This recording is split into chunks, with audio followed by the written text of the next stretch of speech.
बच्चों को स्कूल भी भेजना होगा, ड्यूटी पर भी जाना होगा कई बार, लेकिन उसके बाद भी आप आए हैं।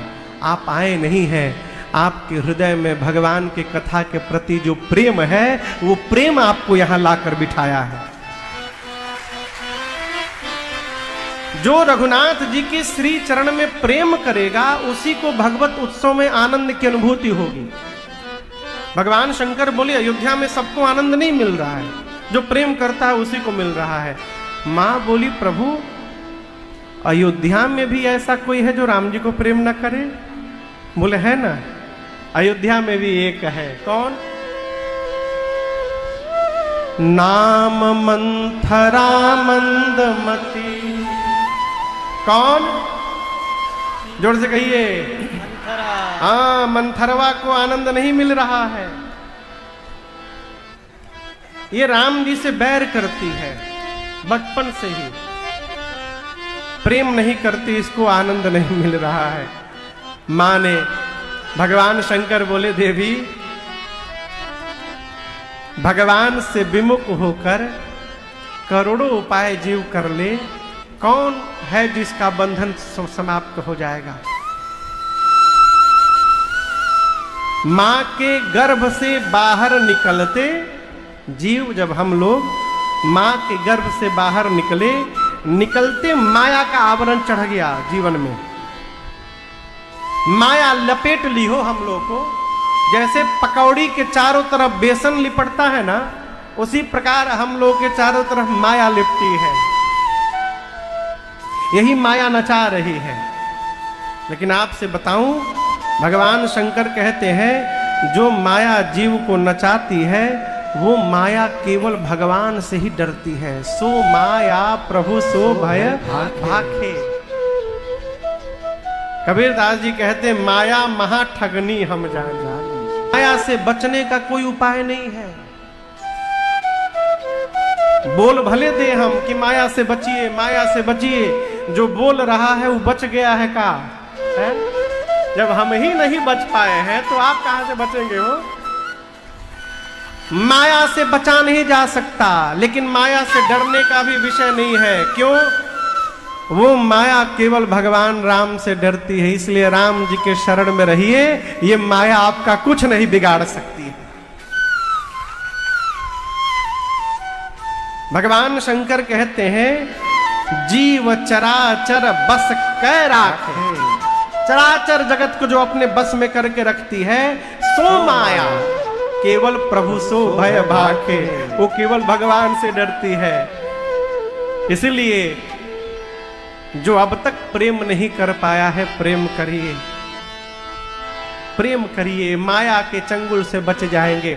मां ने कहा प्रभु कैसे प्रेम हो जाए, उपाय बताइए। जो अब तक प्रेम नहीं कर पाया वो क्या करे कि उसका भी प्रेम हो जाए? बाबा बोले एक काम करना है बस। कितना काम करना है? माला नहीं जपना है, पूजा नहीं करना है, दर्शन करने भी नहीं जाना है, सत्संग में भी नहीं जाना है। इन सबसे पहले एक काम करना है। क्या? मन क्रम वचन, मन से, कर्म से और वचन से छाड़ी चतुराई। सबसे पहले चतुराई छोड़ना है। क्या छोड़ना है? चतुराई। जोर से बोलिए। चतुराई बुझाता? कथा में बैठ के जो मोबाइल चला रहे हैं ये चतुराई है।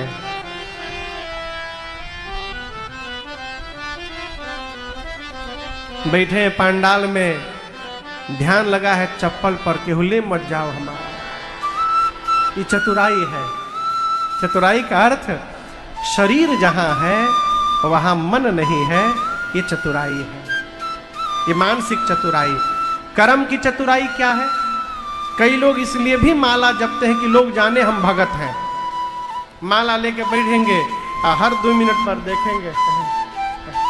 देखेंगे कोई देख रहा है, ये चतुराई है?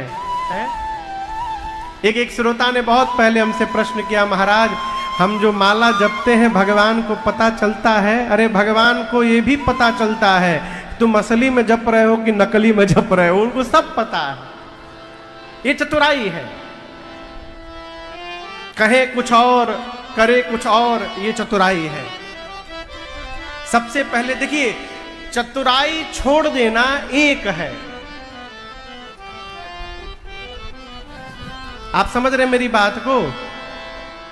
भैया बैठ जाइए, बैठ जाइए, बैठ जाइए, बैठ जाइए, बैठ जाइए। चतुराई छोड़ देना एक है।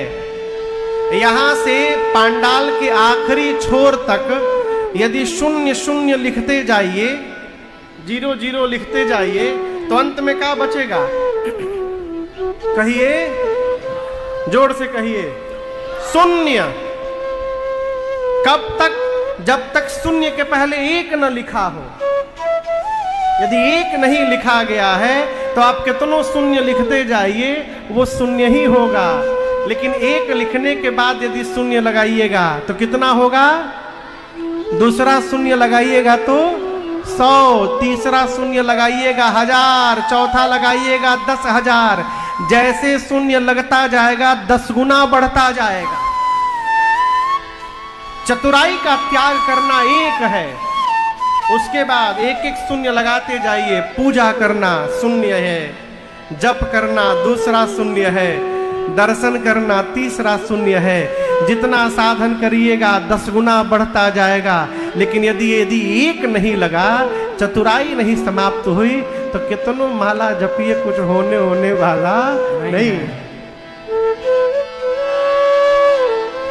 बाबा कहते हैं, मन क्रम बचन छाड़ी चतुराई,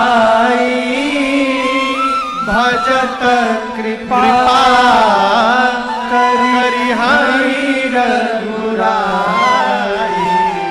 चतुराई छोड़ के घर में बैठकर भजन करिएगा, घर में ही भगवत कृपा का दर्शन हो जाएगा। घर में कहीं जाने की आवश्यकता नहीं है, घर में बैठ जाइए। अब महामंत्र जपिए। महामंत्र समझते हैं? हरे राम राम राम हरे हरे, हरे राम राम राम हरे हरे, हरे राम राम हरे हरे, हरे राम हरे हरे, हरे राम हरे हरे। महामंत्र के लिए गुरु शरण में जाना पड़ा, उसी प्रकार हम लोगों को भी जाना पड़ेगा। लेकिन समय बदल गया। पहले विद्यार्थी जाते थे गुरु जी के पास, अब गुरु जी आते हैं विद्यार्थी के पास। अब तो आने जाने का भी काम खत्म, ऑनलाइन। कहो, आने जाने का भी समाप्त हो गया। राम जी पढ़ने गए, और याद रखिएगा,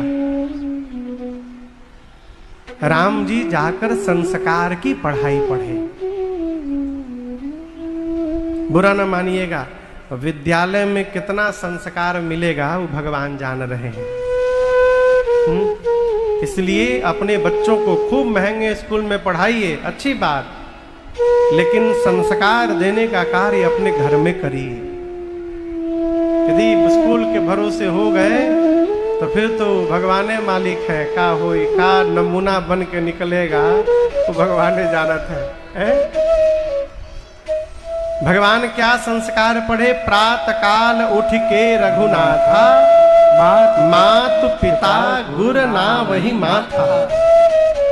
भगवान प्रातः काल उठने के बाद सबसे पहला कार्य करते हैं, घूम घूम कर जितने श्रेष्ठ लोग हैं घर में उनको प्रणाम करते हैं।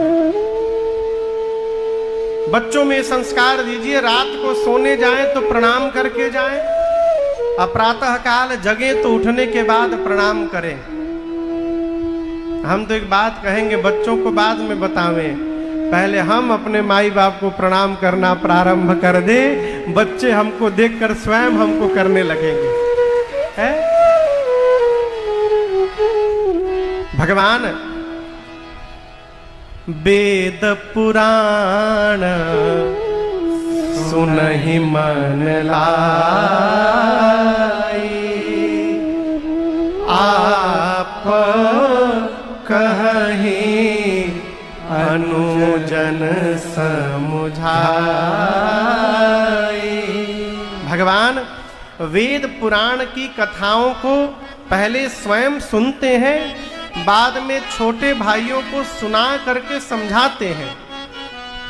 आप कहीं अनुजन समुझाई, माता पिता से अनुमति लेकर के आई अनुज सखा संग भोजन करहि, मातु पिता आज्ञा अनुसरहि। अनुमति लेकर माता पिता से भाइयों के साथ भोजन करते हैं। देखिए, भोजन कभी अकेले नहीं करना चाहिए। समझ में बात आ रही है? घर में जितने लोग हैं, बड़े हैं छोटे हैं, मिल करके भोजन करना चाहिए, अकेले नहीं करना चाहिए। राम जी अनुमति लेकर भाइयों के साथ, सखाओं के साथ भोजन करते हैं। और सबसे अद्भुत चरित्र मेरे भगवान का, गोस्वामी तुलसीदास जी कहते हैं कि कोई भी कार्य करना होता है राम जी को, तो सबसे पहले अपने पिताश्री के पास जाकर आयसु मांगे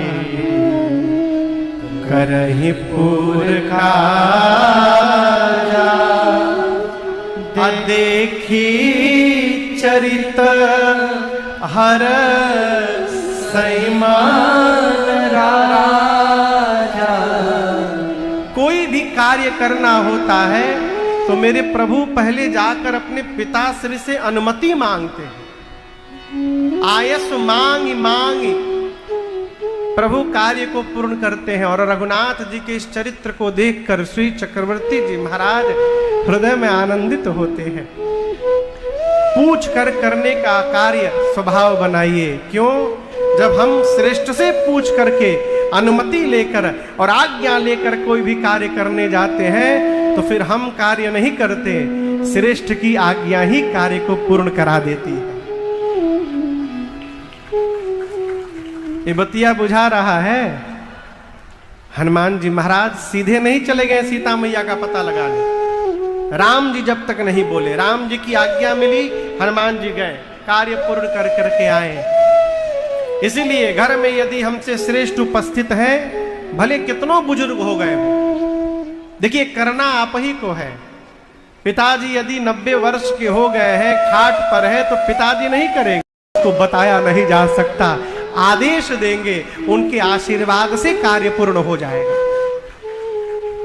राम जी कुछ भी करने जाते हैं, पूछते हैं पिताजी से, आयसु मांगे करहि पूर काज। ये रामचरित्र है और ये स्वभाव देखकर देखी चरित हर सही मन राजा।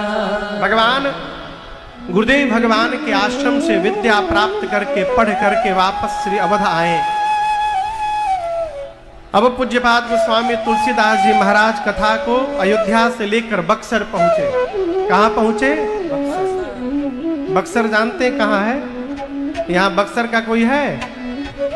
2-3 लोग दिखाई पड़े, इधर भी लोग हैं। बक्सर बिहार में है, पटना के बगल में आरा, आरा के बगल में बक्सर, गंगा जी का तट है बक्सर में। वहां सिद्धाश्रम में विश्वामित्र जी रहते हैं। बाबा कहते हैं, विश्वामित्र महा मुनि ज्ञानी, विश्वामित्र महा मुनि ज्ञानी, बसहि विपिन शुभ आश्रम जाने, बसहि विपिन शुभ आश्रम जाने, जहाँ जप यज्ञ जोग मुनि करहि, जहाँ जप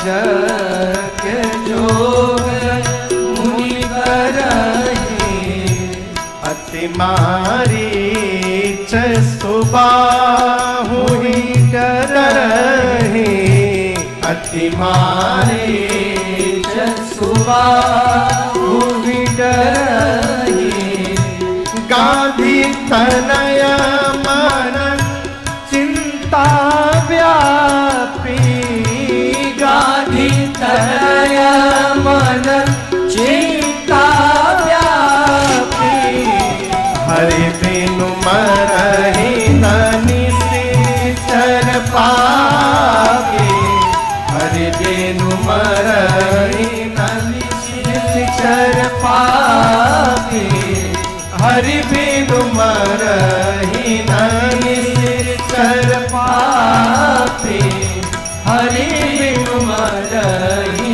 निश्चर पावे। विश्वामित्र नाम के महामुनि बक्सर में रहते हैं। जब जब यज्ञ प्रारंभ करते हैं, मारीच और सुबाहु नामक असुर आकर इनके यज्ञ को विध्वंस कर देते हैं। चिंतित हैं, क्या जानते हैं कि बिना भगवान के ये पापी मरने वाले नहीं हैं। एक दिन बैठे बैठे सोचने लगे, भगवान तो अवतार भी ले लिए हैं, बड़े भी हो गए होंगे, क्यों न चलकर भगवान को ही मांग कर लाता हूं चक्रवर्ती जी से। भगवान आएंगे, इन निशाचरों से मुझे मुक्ति प्रदान करेंगे। मन में भाव उठा और अविलंब विश्वामित्र जी बक्सर से अयोध्या की ओर चल पड़े। जाने में समय नहीं लगा, जात लाग नहीं बार, जाकर करीमज्जन सरयू जल गए भूप दरबार। जाकर सरयू जी में स्नान किए और उसके बाद चक्रवर्ती जी के दरबार के द्वार पर पहुंचे। दशरथ जी को जब पता चला तो ब्राह्मणों के समाज को लेकर के गए और जाकर करि दंडवत मुनि सन्माने, जाकर चरणों में दंडवत किया, सम्मान किया और निज आसन बैठा रही आनी। ये बड़ा महत्वपूर्ण विषय है, आप दर्शन करिए। श्री चक्रवर्ती जी महाराज विश्वामित्र जी को लाकर कहां बिठाए हैं? निज आसन। कहां बिठाए? अपने राज सिंहासन पर ले जाकर बिठा दिए विश्वामित्र जी को और स्वयं उनके श्री चरण में बैठ गए। हम कहीं भी जाते हैं, सामने वाला हमको जिस भाव से देखता है उस प्रकार का स्थान बैठने को प्रदान करता है। ये बड़ा सूक्ष्म विषय है। हम जिसको बहुत प्रेम करते हैं ना, हम उसको अपने बेडरूम में ले जाकर बिठाते हैं। एक कहा बाहर भीतर चलिए आप, जिससे सामान्य प्रेम रहता है। मिल गए जय श्री राम, उससे घर के ड्राइंग में बैठते हैं। जिससे व्यापारिक संबंध होता है उससे घर के बाहर के बैठके में मिलते हैं। और जिससे मन नहीं मिलता उसके लिए तो दरवाजा भी नहीं खोलते हैं, खड़े खड़े पूछते हैं बताइए क्यों आ गए आप सवेरे सवेरे हैं। यहां दशरथ जी महाराज ने विश्वामित्र जी को अपने सिंहासन पर बिठाया, पांव में बैठकर चरणों को पखारा है। चरण पखारी कीन्ही अति पूजा, मौसम आज धन्य नहीं दूजा। चरणों को पखार कर षोडशों प्रकार पूजन करते हैं और बार बार कहते हैं आज मेरे से अधिक कोई भाग्यशाली नहीं है, मैं धन्य हो गया मुनिवर है। नाना प्रकार से भोजन बनवा करके भोजन करवाया। भोजन कराने के बाद जब देखा कि विश्वामित्र जी प्रसन्न हो गए हैं, अब दर्शन करिए। अब महाराज अपने चारों बच्चों को बुला करके प्रणाम कराते हैं। ठीक ना? अब मैं आपसे पूछ रहा हूं, विश्वामित्र जी आए होंगे, दशरथ जी जाकर उनको स्वागत करके लाए होंगे, सिंहासन पर बिठाए होंगे, पांव पखारे होंगे, पूजन किए होंगे, फिर पूछे होंगे कि महाराज आप क्या प्रसाद पाएंगे। वो प्रसाद बना होगा, फिर विश्वामित्र जी भोजन किए होंगे। इस पूरे व्यवहार में कितना समय निकल गया होगा? बोलिए, अरे कुछ भी बोलिए। 2 घंटा, माई बोलिए 2 घंटा, मान लीजिए 2 घंटा। 2 घंटा कम से कम लगा होगा। अब महाराज बच्चों को बुला के प्रणाम करवावे। मेरा प्रश्न है, कोई महात्मा आपके घर आवे तो क्या आप 2-3 घंटे बाद बच्चों को बुला के प्रणाम कराएंगे? कहिए, कब कराएंगे? तुरंत। महाराज 2 घंटा बाद क्यों कराएं? जानबूझकर इसलिए कराएं। दशरथ जी महाराज चक्रवर्ती जी सोचे, विश्वामित्र जी आए हैं, अभी थके होंगे, और थकान की अवस्था में यदि हम बच्चों को ले जाके प्रणाम करा दें तो हो सकता है कि हृदय से, मन से आशीर्वाद न निकले। अब कोई आदमी बोझा लिया हो, गुरुजी कपारे पर बोरा लिए हो, और चेला कहे गुरुजी रुकिए हम प्रणाम करेंगे, तो गुरुजी कौन आशीर्वाद देंगे चेला को, आप बताइए। थकान की स्थिति में हो सकता है भाव से आशीर्वाद न निकले। इसलिए महाराज ने पहले सेवा की, पांव पखारा, पूजन किया, भोजन करवाया, और जब देखा कि अब विश्वामित्र जी गदगद हो गए हैं, तब पूनी चरणनी मेले सूत चारे, राम देखी मुनि देहा विसारे। जैसे मेरे प्रभु श्री रघुनाथ जी ने आकर दंडवत किया श्री विश्वामित्र जी को, और जैसे विश्वामित्र जी की दृष्टि मेरे प्रभु के मुखमंडल पर पड़ी, विश्वामित्र जी भूल गए। क्या भूल गए? कौन है वो, कहां से आए हैं, कब से आए हैं, कैसे आए हैं, क्यों आए हैं। भगवान को देख के भगवान में अझुरा गए हो। मन ही मन सोचने लगे, तेरी मंद मंद मुस्कनिया पे, तेरी मंद मंद मुस्कनिया पे बलिहार राघव जी, बलिहार राघव जी। आश्रम लाए, कंद मूल फल रात्रि में भोजन हुआ, प्रातः काल विश्राम। राम जी विश्वामित्र जी से प्रातः काल बोले, गुरुदेव आप कह रहे थे यज्ञ की रक्षा करनी है, यज्ञ तो हो ही नहीं रहा है। विश्वामित्र जी बोले, जिसके लिए यज्ञ कर रहे थे आप साक्षात यहाँ चले आए, अब किसके लिए यज्ञ करना। राम जी बोले, गुरुदेव हम जिस लिए आए हैं वो तो करना है, आप निर्भय होकर यज्ञ करिए। हम दोनों भाई पहरे में खड़े हैं। यज्ञ प्रारंभ हुआ, अग्नि कुंड से धुआं निकला। धुआं देखकर मारीच और सुबाहु विशाल आसुरी सेना लेकर दौड़े हैं यज्ञ विध्वंस करने। भगवान ने कहा मारीच को, सावधान हो जाओ।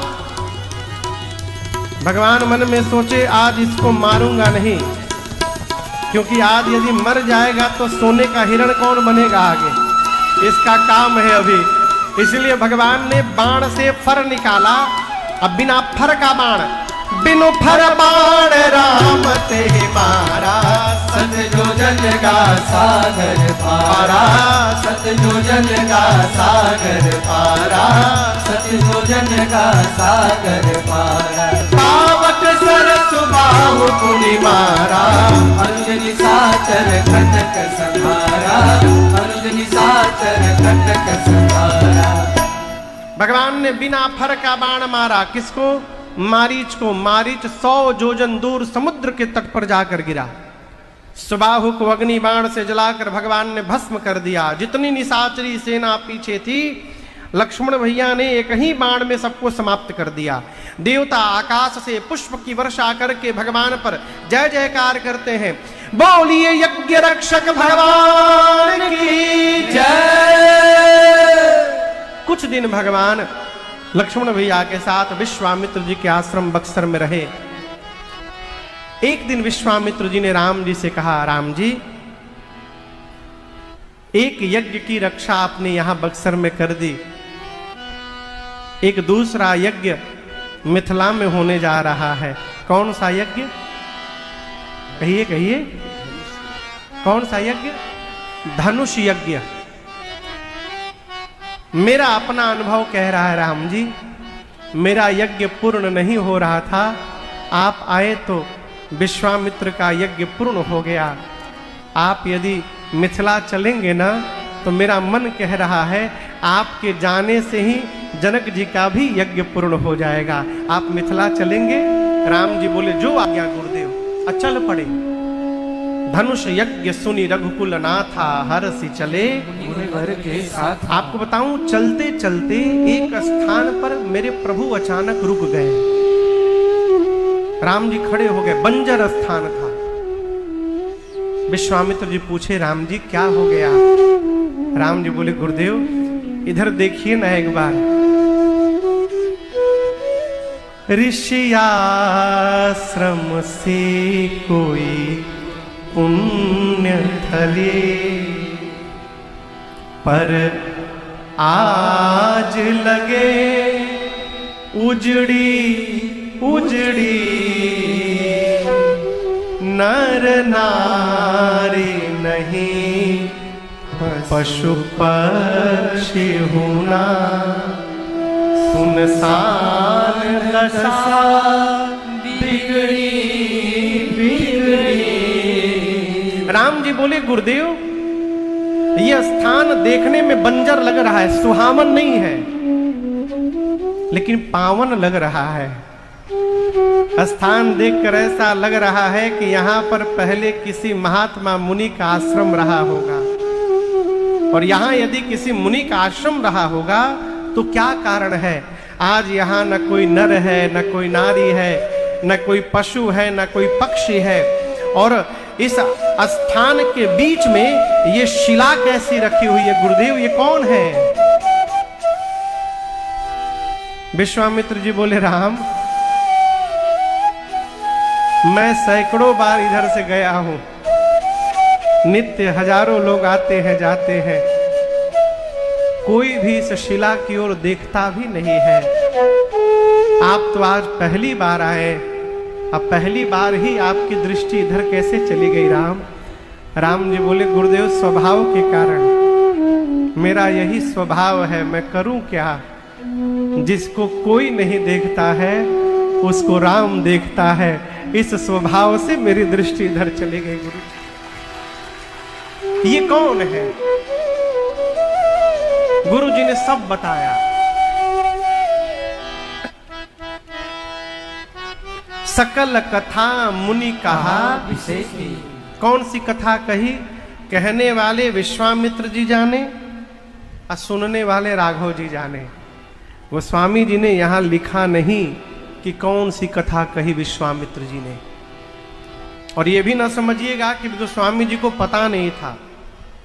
गोस्वामी जी को छोड़िए, यहां जितने लोग बैठे प्राय प्राय सबको पता होगा कि वो शिला कौन थी। कौन थी शिला? कहिए। अहिल्या जी। अहिल्या जी क्यों पत्थर का बनी है ये भी पता है ना? तो गोस्वामी जी लिख क्यों नहीं दिए? इसलिए नहीं लिखे कि जिस बात से किसी के चरित्र का दाग दिखाई देने लगे उस बात को कहने से अच्छा है वहां मौन हो जाएगा। हर बात नहीं कहनी चाहिए, ये मर्यादा है। गुरु जी ने संकेत किया, सकल कथा मुनि कहा विषय की। कहा राम ये जो बैठी है गौतम नारी श्राप उपल देह धरि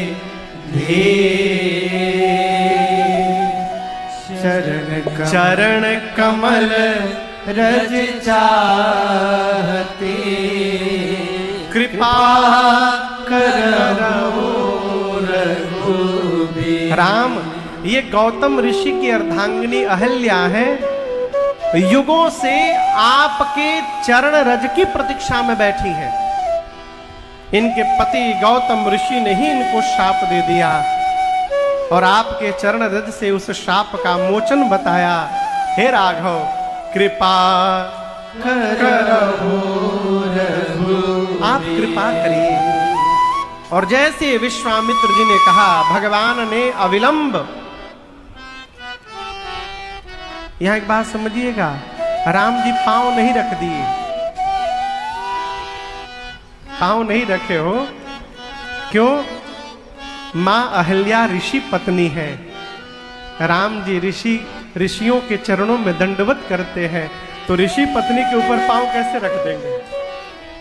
यहां गोस्वामी जी रखने को नहीं कहा, परसने को कहा। परसत पद पावन, परसना समझते हैं? यहाँ का तो मुझे नहीं पता। हमारे यहाँ पूर्वांचल में पहले जब भोजन होता